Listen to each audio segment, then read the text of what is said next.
हमें दिया हुआ है m-1 l-2 t cube theta are the dimension of coefficient of thermal conductivity, okay, coefficient of viscosity, modulus rigidity और thermal resistance.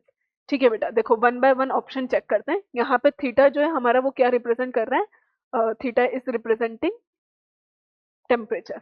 Option number A, चलो one by one सारे option देख लेते हैं। Option number A, thermal conductivity. Thermal conductivity हमारे पास क्या होता है, के।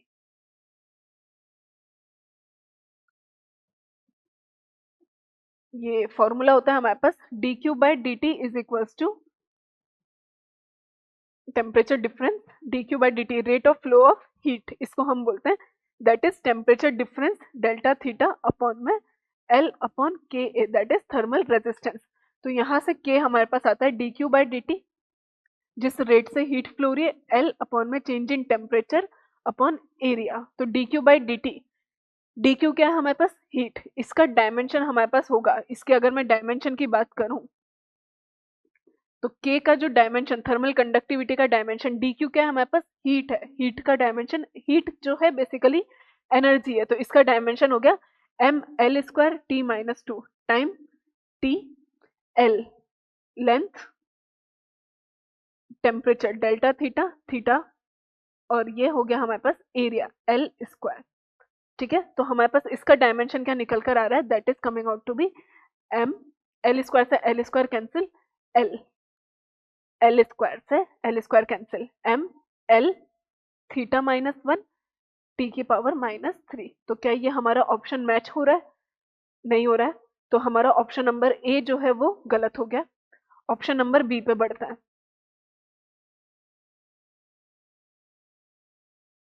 ऑप्शन नंबर बी, देखो कोफिशिएंट ऑफ विस्कोसिटी बेटा हम कई बार निकाल चुके हैं, ईटा, ईटा होता है force upon 6 pi r v. Dimension की अगर मैं बात करूं इसका, तो डायमेंशन भी हमने कई बार लिखा है पहले के क्वेश्चंस में। तो हमारे पास हो गया M L T minus two upon में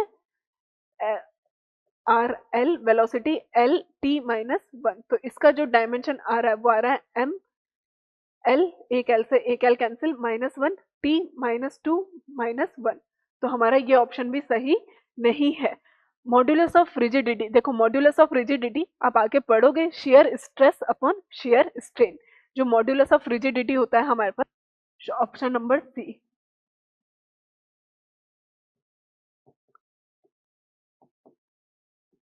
it is shear stress upon shear strain. अब देखो ये आप आगे पढ़ोगे, कोई दिक्कत नहीं है।